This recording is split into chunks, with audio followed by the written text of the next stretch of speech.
ಆಕಾಶವಾಣಿ ಮಡಿಕೇರಿ.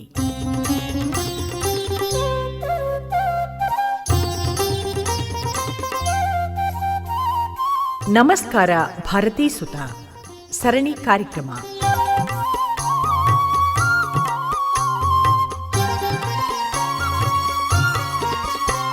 ಕೊಡಗಿನ ಸುಪುತ್ರ ಭಾರತೀ ಸುತರ ಜನ್ಮಶತಮಾನೋತ್ಸವ ವರ್ಷದಲ್ಲಿ ಮಡಿಕೇರಿಯ ಆಕಾಶವಾಣಿಯ ನಮನ.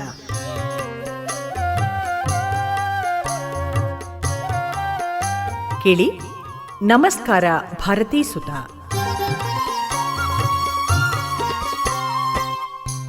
ನಮಸ್ಕಾರ ಭಾರತೀಯ ಸುತ ಕಾರ್ಯಕ್ರಮದಲ್ಲಿ ಭಾರತೀಯ ಸುತರ ಬದುಕು, ಬರಹ ಹಾಗೂ ಸಾಧನೆ ಕುರಿತಂತೆ ಮಡಿಕೇರಿಯ ನಿವಾಸಿ, ನಿವೃತ್ತ ಉಪನ್ಯಾಸಕಿ, ಲೇಖಕಿ, ಕವಯಿತ್ರಿಯೂ ಆಗಿರುವ ಶ್ರೀಮತಿ ಎನ್ ಕಸ್ತೂರಿ ಗೋವಿಂದಮಯ್ಯ ಅವರು ತಮ್ಮ ಅನಿಸಿಕೆಗಳನ್ನು ನಿರೂಪಿಸಿದ್ದಾರೆ.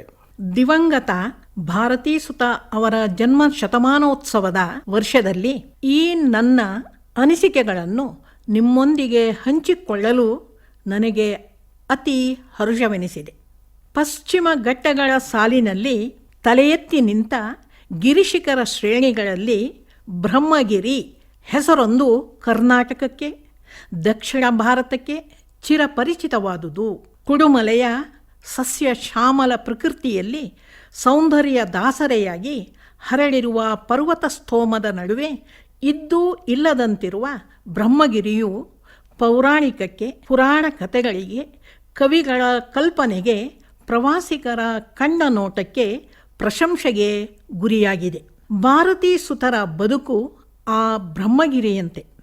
ಕರ್ನಾಟಕ ರಾಜ್ಯದ ಶಿಕ್ಷಣ ಕ್ಷೇತ್ರದಲ್ಲಿ ನಿಷ್ಠೆಯಿಂದ ದುಡಿಯುತ್ತಿರುವ ಶಿಕ್ಷಕ ವೃಂದದಲ್ಲಿ ಸಾವಿರದಲ್ಲಿ ಒಬ್ಬನಾಗಿ ನಿಷ್ಕಾಮ ಸೇವೆ ಸಲ್ಲಿಸಿ ನಿವೃತ್ತರಾಗಿ ತಮ್ಮ 61ನೆಯ ವಯಸ್ಸಿನಲ್ಲಿ ಕೊನೆಯುಸಿರೆಳೆದ ಶ್ರೀ ಎಸ್.ಆರ್. ನಾರಾಯಣರಾಯರು ತಮ್ಮ ಕಾದಂಬರಿಯಿಂದ, ಕಥಾಕನ್ನಿಕೆಯಿಂದ, ಶಿಶು ಸಾಹಿತ್ಯ ಸುಜ್ಯೋತಿಯಿಂದ ಬ್ರಹ್ಮಗಿರಿಯಾಗಿದ್ದಾರೆ.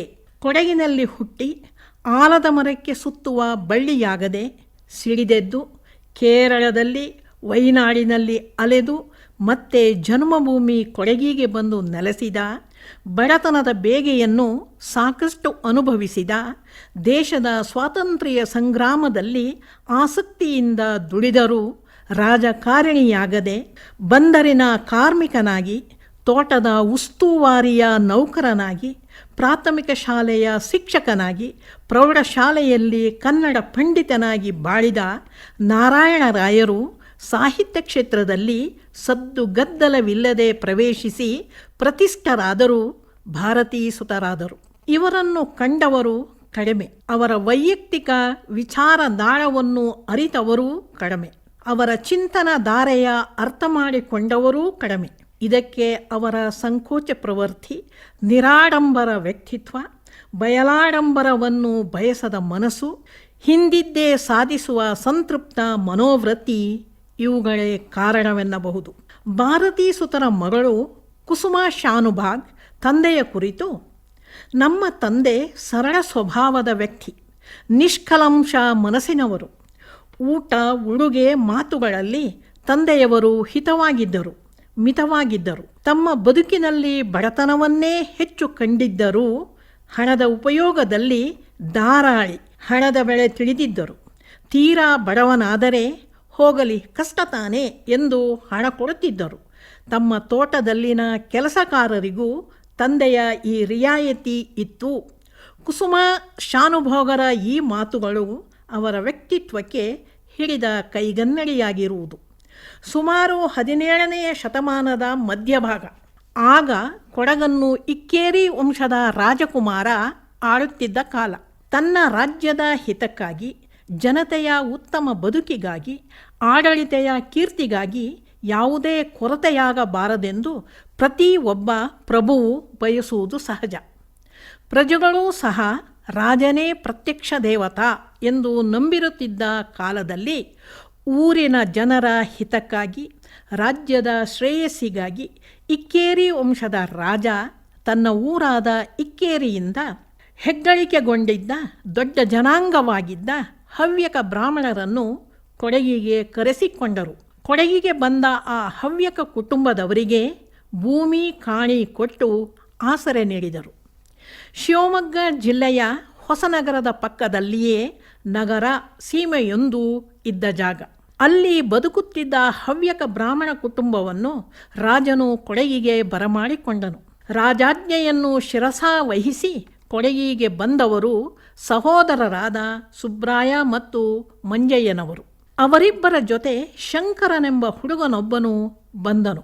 ಹೀಗೆ ಬಂದವರಿಗೆ ಕೊಡಗಿನ ಚೆಯ್ಯಂಡಾಣೆಯ ಹತ್ತಿರ ಪೊನ್ನೋಲ ಗ್ರಾಮದ ದೇವಾಲಯದಲ್ಲಿ ಅರ್ಚಕ ವೃತ್ತಿಯನ್ನಿತ್ತು ಬದುಕುವ ದಾರಿಯನ್ನು ತೋರಿಸಿದರು.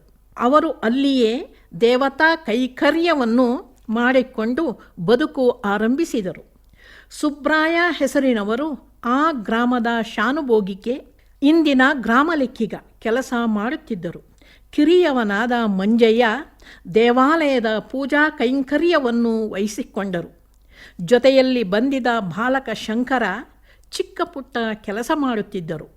ಈ ಹವ್ಯಕ ಕುಟುಂಬ ಹೊಸನಗರದಲ್ಲಿಯೂ ಶಾನುಭೋಗಿಕೆ ಕೆಲಸ ಮಾಡುತ್ತಿದ್ದು ಕೊಡಗಿಗೆ ಬಂದು ಇಲ್ಲಿಯೂ ಆ ಕೆಲಸ ಮಾಡಿಕೊಂಡು ಬಂದುದರಿಂದ ಆ ಕುಟುಂಬಕ್ಕೆ ಶಾನುಭೋಗ ಕುಟುಂಬವೆಂದೇ ಹೆಸರಾಯಿತು. ಕಾಲ ಕಳೆದಂತೆ ಸಂಸಾರ ಬೆಳೆಯಿತು. ಬದುಕಿಗಾಗಿ ಚೇಲಾವಾರ ಗ್ರಾಮದ ನರಿಯಂದಡಕ್ಕೆ ಬಂದರು. ಅಲ್ಲಿ ಆಸ್ತಿ ಪಾಸ್ತಿ ಮಾಡಿಕೊಂಡು ಬದುಕು ಮುಂದುವರಿಸಿದರು. ಸಂಸಾರ ಬೆಳೆದಂತೆ ಅಲ್ಲಿನ ಆಸ್ತಿಯನ್ನು ಪಾಲು ಮಾಡಿಕೊಂಡರು. ತಮ್ಮ ತಮ್ಮ ಪಾಲಿಗೆ ಬಂದ ಹಿಸ್ಸೆಗೆ ದಾರೋಟು, ಪಾಪಲಮಕ್ಕಿ, ಬಾಳೆತೋಟ, ಎಡಪಾಲ, ದೊಡ್ಡ ಮನೆ ಹೆಸರಿಟ್ಟುಕೊಂಡು ಬೇರೆ ಬೇರೆಯಾದರು. ಶಂಕರನ ಪಾಲಿಗೆ ಆಸ್ತಿ ದಾರೋಟು ಆಸ್ತಿ ಬಂತು. ಶಂಕರನ ಮಗ ನಾರಾಯಣ, ನಾರಾಯಣನ ಮಗ ಶಂಕರನಾರಾಯಣ, ಇವರ ಪತ್ನಿ ದ್ರೌಪದಿ. ಈ ದಂಪತಿಗಳಿಗೆ ನಾರಾಯಣ ಮತ್ತು ಗೋವಿಂದ ಎಂಬಿಬ್ಬರು ಮಕ್ಕಳು. ಹಿರಿಯ ಮಗ ನಾರಾಯಣನಿಗೆ ಇಬ್ಬರು ಗಂಡು ಮಕ್ಕಳು. ಅದರಲ್ಲಿ ಹಿರಿಯ ಮಗನೇ ಭಾರತೀ ಸುತ ಎಂಬ ಖ್ಯಾತ ನಾಮದವರಾದ ಶ್ರೀ ಎಸ್.ಆರ್. ನಾರಾಯಣರಾಯರು.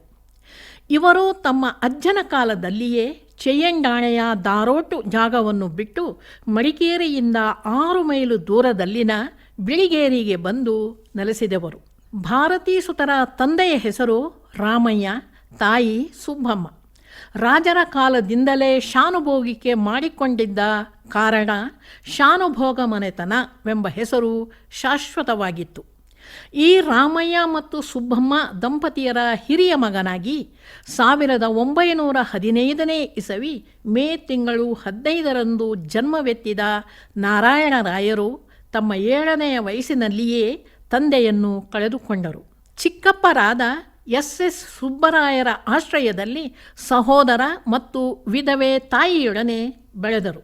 ಚಿಕ್ಕಪ್ಪ ಸುಬ್ಬರಾಯರು ಬೆಟ್ಟಗೇರಿಯ ನಿವಾಸಿ ಆದ ಕಾರಣ ನಾರಾಯಣರಾಯರು ತಮ್ಮ ಪ್ರಾಥಮಿಕ ಶಿಕ್ಷಣವನ್ನು ಬೆಟ್ಟಗೇರಿಯಲ್ಲಿ ಮುಗಿಸಿ ಪ್ರೌಢ ವಿದ್ಯಾಭ್ಯಾಸಕ್ಕೆ 6 ಮೈಲು ದೂರದ ಮಡಿಕೇರಿಯ ಸೆಂಟ್ರಲ್ ಹೈಸ್ಕೂಲಿಗೆ ಸೇರಿದರು. ಅಂದಿನ ಸೆಂಟ್ರಲ್ ಹೈಸ್ಕೂಲೇ ಇಂದಿನ ಜೂನಿಯರ್ ಕಾಲೇಜ್. ಇಲ್ಲಿ ಮೆಟ್ರಿಕ್ಯುಲೇಷನ್ ವರೆಗೆ ವಿದ್ಯಾಭ್ಯಾಸ ಮಾಡಿದರು. ಆಗ ಸೆಂಟ್ರಲ್ ಹೈಸ್ಕೂಲಿನ ಮುಖ್ಯೋಪಾಧ್ಯಾಯರು ಕವಿಶಿಷ್ಯರೆಂದು ಖ್ಯಾತ ನಾಮಧೇಯರಾಗಿದ್ದ ಪಂಜೆ ಮಂಗೇಶರಾಯರು. ಶಿಶು ಸಾಹಿತ್ಯ ಹಾಗೂ ಮಕ್ಕಳೊಡನೆ ಮಕ್ಕಳಾಗಿ ಕುಣಿಯಬಲ್ಲ ಪಂಜೆಯವರು ನಾರಾಯಣರಾಯರ ಗುರುಗಳಾಗಿದ್ದರು.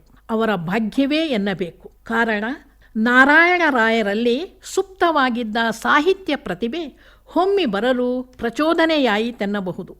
ಇದರ ಫಲಶ್ರುತಿಯೇ ಎಂಬಂತೆ ನಾರಾಯಣರಾಯರು ತಮ್ಮ 12-13ನೆಯ ವಯಸ್ಸಿನಲ್ಲಿಯೇ ಕತೆ ಬರೆಯತೊಡಗಿದರು. ಅವರ ಮೊದಲ ಕಾದಂಬರಿ ಪೃಥ್ವಿರಾಜ, ಆದರೆ ಅದು ಪ್ರಕಟಗೊಳ್ಳಲಿಲ್ಲ. ಅವರ ಮೊದಲನೆಯ ಪ್ರಕಟಿತ ಕತೆ ಬಂಗಾರದ ಬಳೆ. ತಮ್ಮ ಎಳೆಯ ವಯಸ್ಸಿನಲ್ಲಿಯೇ, ಅಂದರೆ ಹೈಸ್ಕೂಲಿನಲ್ಲಿರುವಾಗಲೇ ಬರಹಗಾರರ ಕೂಟವನ್ನು ರಚಿಸಿ ಪ್ರಕಟಣೆ ಕಾರ್ಯಕ್ಕೆ ಕೈ ಹೆಚ್ಚಿದರು. ಪರಿಣಾಮವಾಗಿ 1928ರಲ್ಲಿ ಅವರ ಮೊದಲ ಕತೆ ಬಂಗಾರದ ಬಳೆ ಪ್ರಕಟವಾಯಿತು. ದಿಟ್ಟತನ, ಸ್ವತಂತ್ರ ಮನೋವೃತ್ತಿಯವರಾಗಿದ್ದ ಇವರು ಪ್ರೌಢಶಾಲೆಯಲ್ಲಿ ಓದುತ್ತಿರುವಾಗಲೇ ವಿದ್ಯಾರ್ಥಿಗಳನ್ನು ಸಂಘಟಿಸಿದರು. ತಮ್ಮದೇ ಆದ ದಾರಿಯನ್ನು ಕಂಡುಕೊಳ್ಳುವ ಪ್ರಚೋದನೆಯನ್ನು ನೀಡಿದರು. ಆಗ ಭಾರತ ದೇಶದಲ್ಲಿ ಸ್ವಾತಂತ್ರ್ಯ ಸಮರದ ಗಾಳಿ ಬೀಸತೊಡಗಿತ್ತು. ಗಾಂಧೀಜಿಯ ಸತ್ಯಾಗ್ರಹದ ಹೊಸ ಅಸ್ತ್ರವೊಂದು ರೂಪುಗೊಂಡ ಕಾಲವದು. ಅರಸರಾದ ಆಂಗ್ಲರ ವಿರುದ್ಧ ದಂಗೆ ಏಳುವ ಮನೋವೃತ್ತಿ ಮೂಡತೊಡಗಿತ್ತು. ಗಾಂಧೀಜಿಯ ಮೌನ ಸಮರ ದುಂದುಬಿ ಬಾಲಕ ನಾರಾಯಣರಾಯರ ಕಿವಿಗಳಲ್ಲಿ ಪ್ರತಿಧ್ವನಿಸಿತು. ತರುಣ ನಾರಾಯಣರಾಯರು ಆ ಕರೆಗೆ ಓಗೊಟ್ಟು ತಮ್ಮ ಸಹಪಾಠಿಗಳೊಂದಿಗೆ ಸೇರಿ ಶಾಲೆಯಲ್ಲಿಯೇ ಸ್ವಾತಂತ್ರ್ಯ ಸಂಗ್ರಾಮದ ಕಹಳೆಯನ್ನೂದಿದರು. ಶಿಕ್ಷೆಗೂ ಗುರಿಯಾದರು.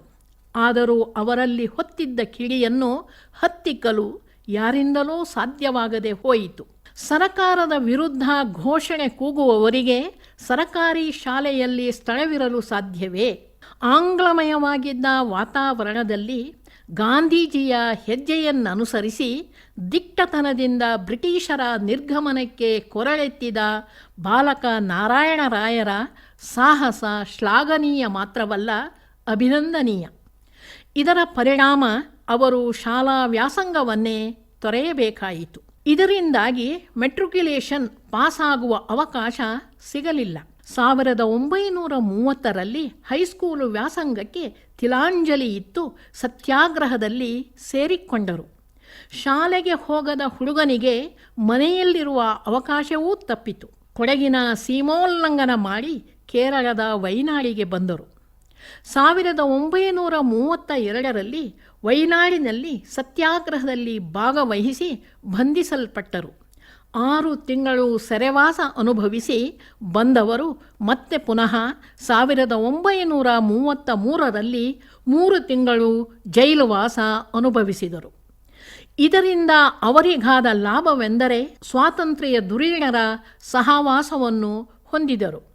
ಶ್ರೀ ಎ.ಕೆ. ಗೋಪಾಲನ್, ಶ್ರೀ ಶಂಕರ ನಂಬೂದಿರಿಪಾಳ್, ಆಂಧ್ರದ ಅನ್ನಪೂರ್ಣಯ್ಯ, ಚಿದಂಬರಂ, ವೇದರತ್ನ ಪಿಳ್ಳೆ ಮುಂತಾದ ಸ್ವಾತಂತ್ರ್ಯ ಧುರೀಣರ ಪರಿಚಯ ಕಣ್ಣಾನ್ನೂರು ಮತ್ತು ತಿರುಚರಾಪಳ್ಳಿಯ ಜೈಲುವಾಸವು ನಾರಾಯಣರಾಯರ ಜೀವನದಲ್ಲಿ ಹೊಸ ತಿರುವು ಮೂಡಿಸಿತು.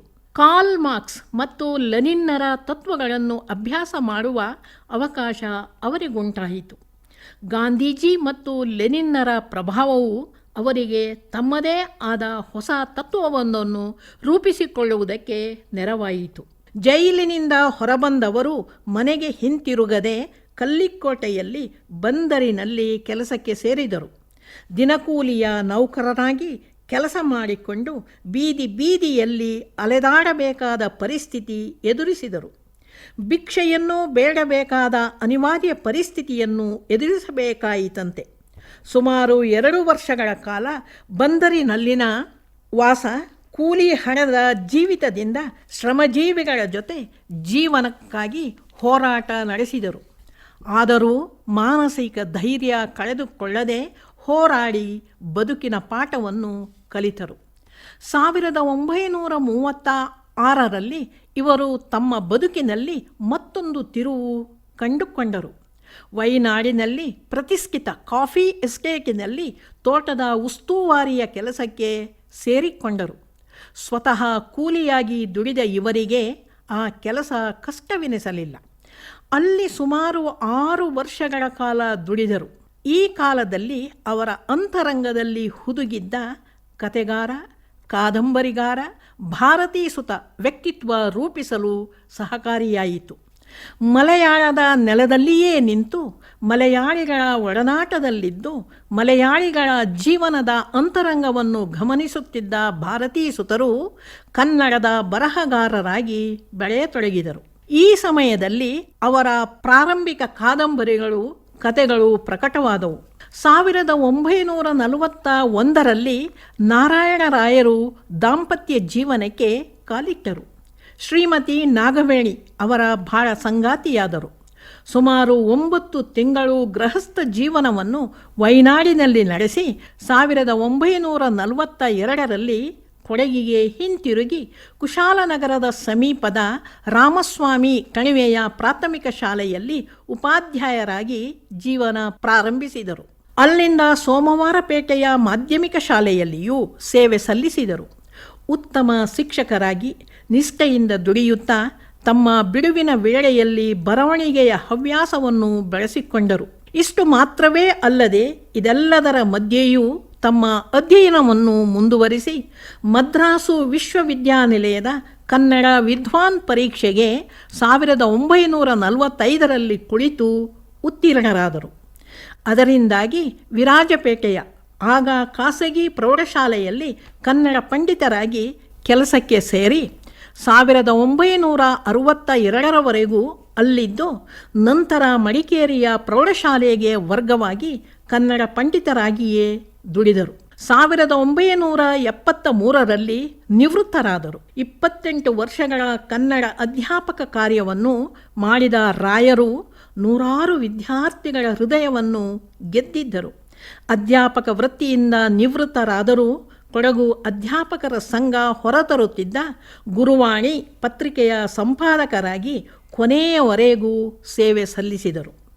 ಸುಮಾರು 28 ವರ್ಷಗಳ ಕಾಲ ಪ್ರೌಢಶಾಲೆಯಲ್ಲಿ ಕನ್ನಡ ಅಧ್ಯಾಪಕ ವೃತ್ತಿಯನ್ನು ನಿರ್ವಹಿಸಿದರು. ಉತ್ತಮ ಅಧ್ಯಾಪಕರು, ಸಾಹಿತಿಗಳು ಆಗಿದ್ದ ಅವರ ಅನುಭವ ಪ್ರಯೋಜನವನ್ನು ಶಿಕ್ಷಣ ಇಲಾಖೆ ಚೆನ್ನಾಗಿಯೇ ಪಡೆದುಕೊಂಡಿರುವುದು. ಅವರ ಇರಾನಿನ ವೀರರು, ಹಾವಿನ ಹುತ್ತ ಪುಸ್ತಕಗಳು ಪ್ರೌಢಶಾಲೆಯಲ್ಲಿ ಉಪಪಠ್ಯವಾಗಿದ್ದವು. ಅವರು 1970ರಲ್ಲಿ ಬರೆದಿದ್ದ ಹುಲಿಯ ಹಾಲಿನ ಮೇವು ಮೈಸೂರು ವಿಶ್ವವಿದ್ಯಾನಿಲಯದ ಪದವಿ ಪರೀಕ್ಷೆಗೂ ಪಠ್ಯ ವಿಷಯವಾಗಿ ನಿಯುಕ್ತವಾಗಿತ್ತು. ಇಷ್ಟೆಲ್ಲ ಆದರೂ ಅಧ್ಯಾಪಕ ಸಾಹಿತಿ ನಾರಾಯಣ ರಾಯರು ತಮ್ಮ ಜೀವಮಾನದ ಕೊನೆಯವರೆಗೂ ಸಿರಿವಂತರಾಗಿ ಬಾಳಲಿಲ್ಲ.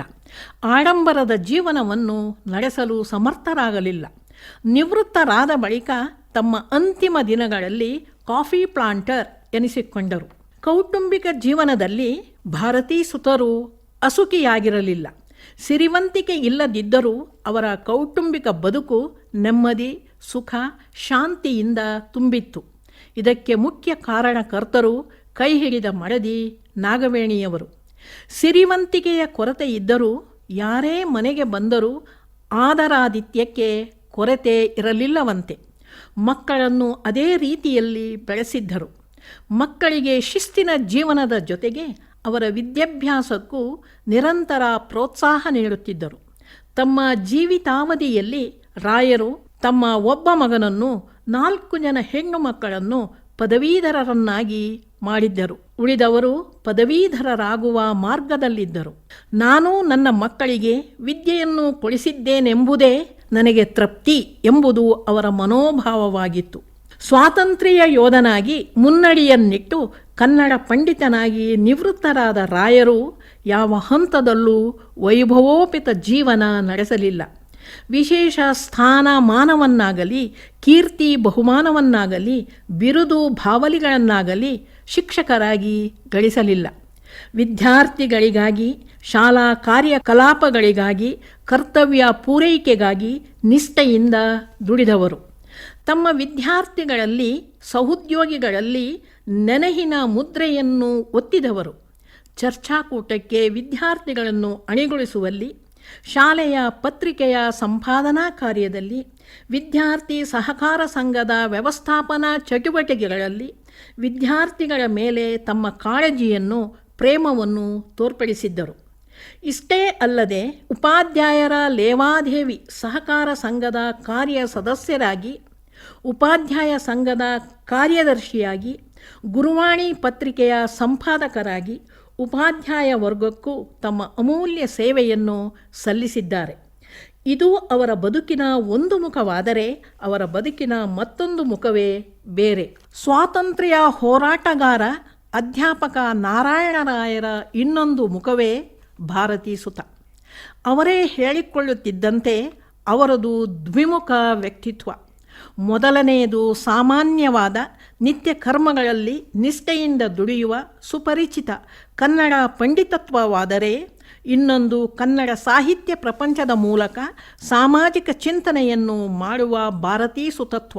ಅವರ ಎರಡನೆಯ ಮುಖವು ಕನ್ನಡ ಸಾಹಿತ್ಯ ಪ್ರಪಂಚದಲ್ಲಿ ಅಮರವಾಗಿಯೇ ಇರುವುದು. ಸುಮಾರು 4 ದಶಕಗಳ ಕಾಲ ಸಾಹಿತ್ಯ ಸರಸ್ವತಿಯ ಸೇವೆಗಾಗಿ ದುಡಿದಿರುವ ಅವರು ಲಕ್ಷ್ಮಿಯ ವರಪುತ್ರರಾಗದಿದ್ದರೂ ಸರಸ್ವತಿಯ ಸುಪುತ್ರರಾಗಿ ಸಾಹಿತ್ಯ ಸರಸ್ವತಿಯ ಕೈಂಕರ್ಯವನ್ನು ಮಾಡಿರುವರು. ಇವರು 32 ಕಾದಂಬರಿಗಳನ್ನು, 8 ಕಥಾಸಂಕಲನಗಳನ್ನು ಬರೆದಿರುವರು. ಅಕ್ಷರ ಕಲಿಯುವ ಸಾಕ್ಷರರಿಗಾಗಿ 3 ಕೃತಿಗಳನ್ನು, ಮಕ್ಕಳಿಗಾಗಿ ಸುಮಾರು 19 ಕಥೆಗಳನ್ನು ಬರೆದಿರುವರು. ಬರೀ ಕತೆ ಕಾದಂಬರಿಗಳನ್ನು ಬರೆದಂತೆ ಕವಿತೆಗಳನ್ನು ಬರೆಯುತ್ತಿದ್ದರಾದರೂ ಕವಿತೆಗಳಾವುವು ಪ್ರಕಟಗೊಂಡಿರುವುದಿಲ್ಲ. ಅವರ ಎಡಕಲ್ಲು ಗುಡ್ಡದ ಮೇಲೆ, ಬಯಲುದಾರಿ, ಗಿರಿಕನ್ನಿಕೆ, ಹುಲಿಯ ಹಾಲಿನ ಮೇವು, ಅವಳದಾರಿ ಚಲನಚಿತ್ರಗಳಾಗಿರುವುದು. ಇಂದು ಭಾರತೀ ಸುತರು ಇಲ್ಲವಾಗಿದ್ದಾರೆ. ಇದು ವಿಧಿ ನಿಯಮ. ಜನನ ಸರಸ, ಮರಣ ವಿರಸ, ಸಮರಸವೇ ಜೀವನ, ಯಾರಿಗೂ ತಪ್ಪಿದ್ದಲ್ಲ. ಪ್ರಾದೇಶಿಕ ಕಾದಂಬರಿಗಳನ್ನು ಹಲವರು ಬರೆದಿದ್ದರೂ ಭಾರತೀ ಸುತರ ಪ್ರಾದೇಶಿಕ ಕಾದಂಬರಿಗಳನ್ನು ಬರೆಯುವುದರಲ್ಲಿ ಪೂರ್ಣ ಯಶಸ್ವಿಯಾಗಿದ್ದಾರೆ. ಜನಸಾಮಾನ್ಯರ ವಾಸ್ತವ ಜೀವನ, ಆಡುಮಾತು ಮತ್ತು ಅವರ ಸಹಜ ಬದುಕಿನ ಚಿತ್ರಣವನ್ನು ಕಾದಂಬರಿಗಳಲ್ಲಿ ಅಳವಡಿಸಿದಾಗ ಹೆಚ್ಚು ಪರಿಣಾಮಕಾರಿಯಾಗಿರುತ್ತದೆ ಎನ್ನುವುದರಲ್ಲಿ ಯಾವ ಸಂದೇಹವೂ ಇಲ್ಲ. ಇಲ್ಲಿ ಪ್ರಾದೇಶಿಕತೆ ಎಂದಾಗ ಒಂದು ಜನಾಂಗದ ಅಥವಾ ಒಂದು ಪಂಗಡ, ಜಾತಿ ಅಥವಾ ಒಂದು ಪರಂಪರೆಗೆ ಸೇರಿದ್ದಾಗಿರಬಹುದು. ಇಂತಹ ಕಾದಂಬರಿ ಬರೆಯುವುದರಲ್ಲಿ ಭಾರತೀ ಸುತರು ಪಳಗಿದ್ದರು.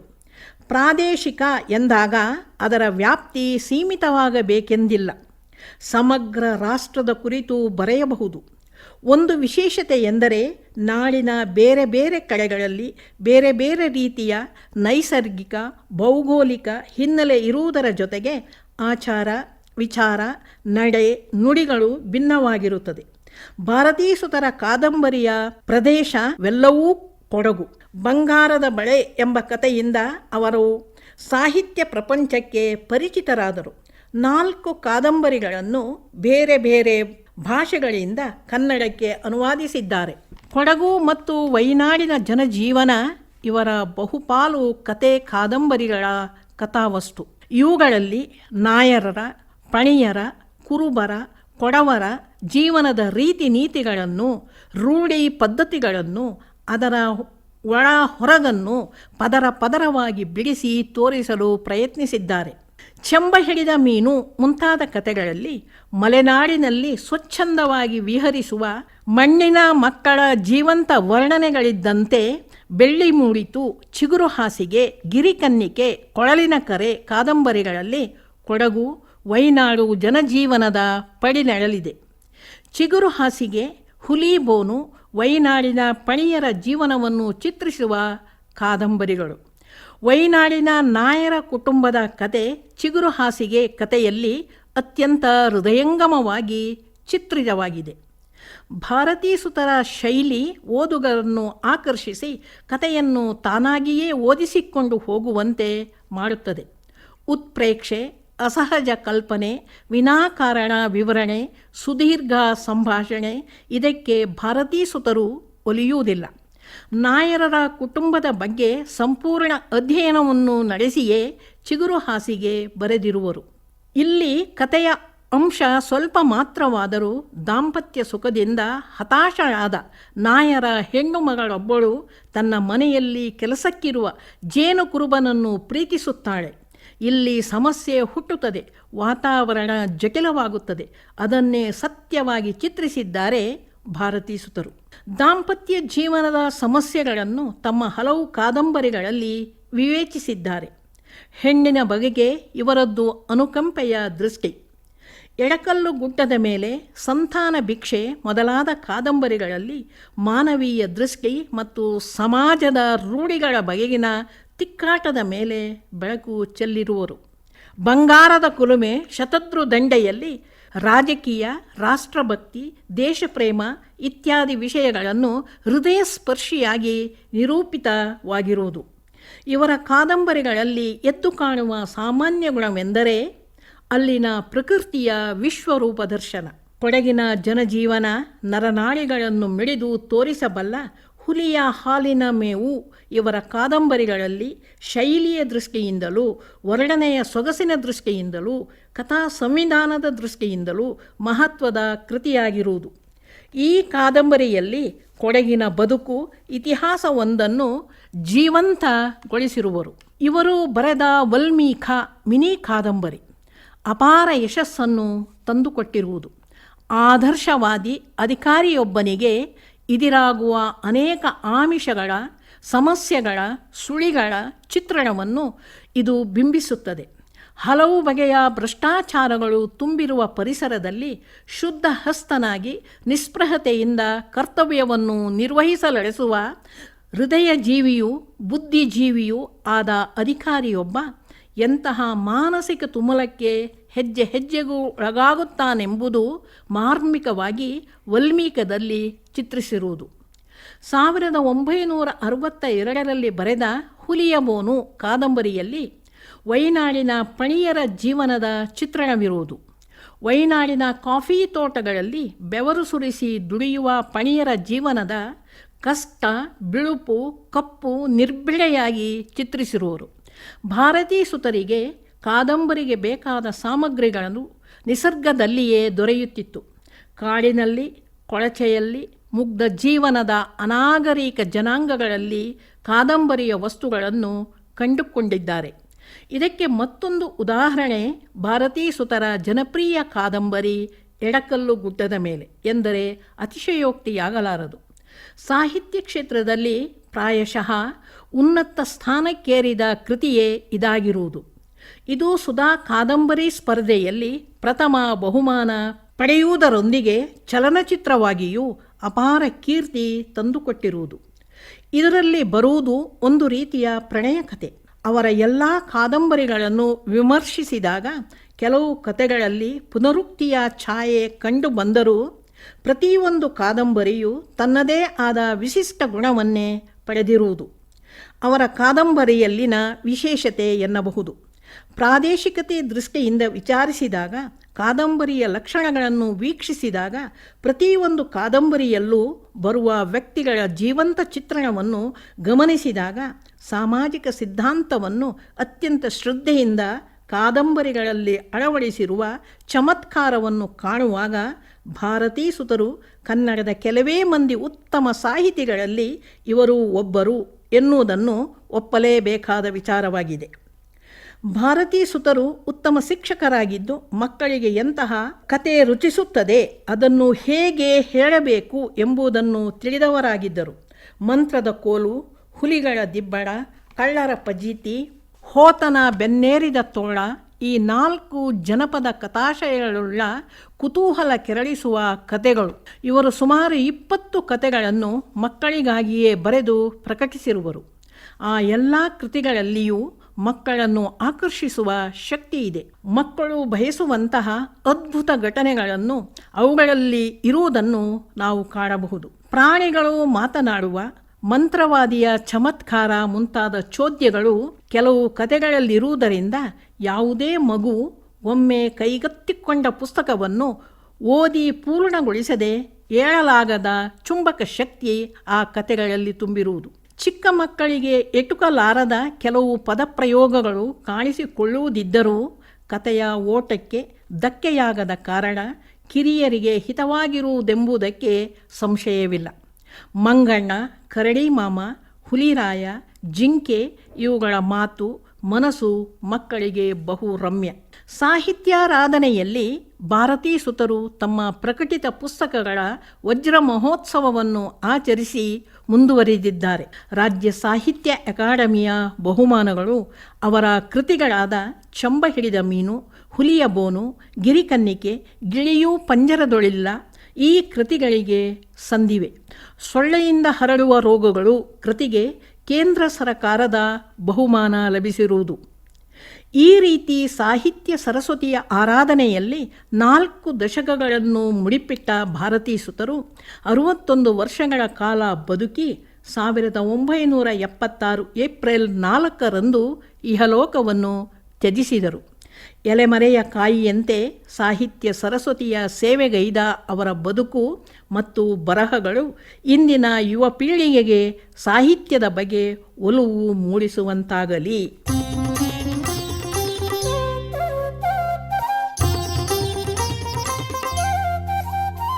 ನಮಸ್ಕಾರ ಭಾರತೀ ಸುತ ಸರಣಿ ಕಾರ್ಯಕ್ರಮ ಕೇಳಿದಿರಿ.